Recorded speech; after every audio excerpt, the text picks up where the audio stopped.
అండి రేపు చాలా భారీ మ్యాచ్, చాలా పెద్ద మ్యాచ్. ప్రపంచం మొత్తం కూడా వెయిట్ చేస్తున్న మ్యాచ్ తెలిసిందే మనందరికీ. దాయాదుల పోరు. ఇండియా పాకిస్తాన్ మ్యాచ్ అయితే రేపు దుబాయ్లో జరగబోతుంది.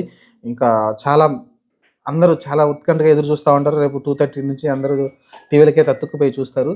తెలిసిందే మనకి ఎంత ఎన్నిసార్లు, ఎందుకంటే మనం బయలాటరల్ సిరీస్లో ఆడటం లేదు కాబట్టి కొంచెం ఎలాంటి మ్యాచ్లు అప్పుడప్పుడు ఐసీసీ టోర్నమెంట్లో మనం ఆడుతూ ఉంటాం. అలానే మనం పాకిస్తాన్లో ఆడటం ఒప్పుకోలేదు కాబట్టి అక్కడ ఆడడానికి సెక్యూరిటీ రీత్యా ఇక్కడైతే మనం దుబాయ్లో ఆడుతున్నాం. మరి ఈ మ్యాచ్లో మరి ఎవరెవరు బలం ఎంత ఉందనేది ఒకసారి చూద్దాం. మనం అయితే ఆల్మోస్ట్ ప్రతి ఒక్కరు చెప్పేది ఒక్కటే, మనం టైటిల్ ఫేవరెట్, అలానే పాకిస్తాన్ మీద మనం గెలవగలము. కానీ 2017ది మనకు గుర్తుకొస్తూ ఉంటుంది. ఛాంపియన్ ట్రోఫీలు మన పైన వాళ్ళు గెలవడం చూసాం. చాలా దారుణమైన పరాజయం అయితే మనం అక్కడైతే చవి చూసాం. కానీ ఇక్కడైతే అంత సీన్ మారిపోయింది. ఇప్పుడు చాలా మారిపోయింది. ఇప్పుడు పాకిస్తాన్లో చూసుకుంటే మీకు బాబర్ ఖాన్ అంత ఫామ్లో లేడు. మిగతా ఏ బ్యాట్స్మెన్స్ కూడా అంత ఫామ్లో అనిపించట్లేదు. ఫకర్ జమాన్ కూడా అంత ఫామ్లో లేడు. ఇంకా మీరు మిడిల్ ఆర్డర్లో కూడా చూసుకుంటే వాళ్ళ బ్యాట్స్మెన్ పెద్దగా ఫామ్ ఏం కనిపించట్లేదు. వాళ్ళ స్పిన్నర్స్ కూడా అంతకుముందు షాదాబ్ ఖాన్, నవాజ్ ఉండేవాళ్ళు ఆల్రౌండర్స్గా. ఇప్పుడైతే ఉన్న స్పిన్నర్స్ అంత ఆల్రౌండర్ కూడా అంత అనిపించట్లేదు. చాలా ఎక్స్పీరియన్స్ తక్కువ ఉంది. లోయర్ ఆర్డర్లో అయితే ఆ మైనస్ అయితే కనిపిస్తూ ఉంది.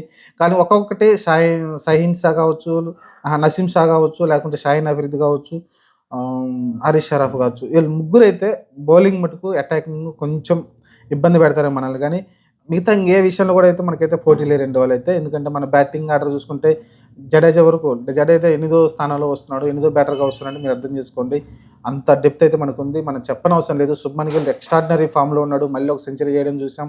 అలానే రోహిత్ శర్మ తనదాని సైడ్లో అటాకింగ్ చేస్తూ ఉన్నాడు పవర్ ప్లేలో. అలానే విరాట్ కోహ్లీ ఇంకా అతనికి టైం వస్తుంది, చూడాలి. పాకిస్తాన్ అంటే చాలా ఇష్టం అతనికి. చాలా మంచిగా అయితే మ్యాచ్లు అయితే గెలిపిస్తూ ఉంటాడు పాకిస్తాన్ పైన. చూద్దాం మరి రేపు ఏం చేస్తాడు.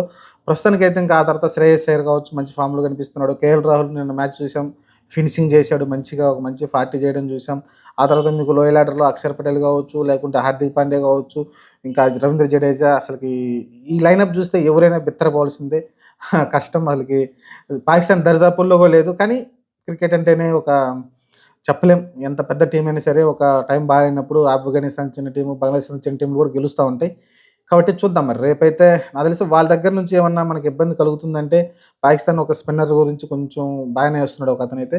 ఆ తర్వాత మీరు చూసుకుంటే ఇంకా షహీన్ అఫ్రిది చెప్పలేము, లెఫ్ట్ హ్యాండ్ బౌలర్. మనం ఇప్పుడు ఇబ్బంది పెడుతూనే ఉంటారు. లెఫ్ట్ హ్యాండర్ బౌల్ట్ కావచ్చు, చాలామంది మనల్ని అయితే ఇబ్బంది పెడతా ఉంటారు. స్టార్క్ కావచ్చు, లెఫ్ట్ హ్యాండర్స్ ఎవరైతే స్పేస్ చేస్తారో వాళ్ళందరినీ అంతకుముందు అమీర్ కూడా ఇబ్బంది పెట్టడం చూసి, షహీన్ అఫ్రిది కూడా ఆ రోజు మనం చూసాం. T20 వరల్డ్ కప్లో వరుసగా వికెట్ తీయడం చూసాం, 3 వికెట్లు. అలా ఇబ్బందుల్లో ఉన్నప్పుడు విరాట్ కోహ్లీ మనైతే బయటపడేశాడు. అలా అయితే ఇబ్బందులు అయితే పెడతా ఉంటారు. హరీష్ షరాఫ్ కావచ్చు, లేకుంటే పేస్ ఎక్స్ట్రీమ్ ఉంటుంది వాళ్ళ దగ్గర అయితే. పేస్ అయితే చాలా ఎక్స్ట్రీమ్ ఉంటుంది. కాబట్టి చూద్దాం మరి. ప్రస్తుతానికైతే ఇండియానే చాలా ఫేవరెట్గా ఉంది. మరి చూద్దాం మరి. మ్యాచ్ రేపు 2:30కి అయితే స్టార్ట్ అవుతుంది. మీరేమన్నారు, మనం ఖచ్చితంగా ఈజీగా మ్యాచ్ గెలవగలుగుతామా, లేకుంటే కొంచెం టఫ్ ఫైట్ ఇస్తారనేది మీరైతే కాంపిటీషన్లో పెట్టండి. నేనైతే కొంచెం ఈజీగానే గెలుస్తారనిపిస్తుంది ఇండియన్ టీం అయితే.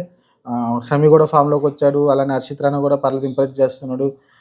అలానే మీకు కుల్దీప్ యాదవ్ కొంచెం ఆన్ ఫామ్ కనిపిస్తున్నాడు. మరి వరుణ్ చక్రవర్తిని ఏమైనా సర్ప్రైజ్ ప్యాక్గా ఆడిస్తారేమో చూడాలి.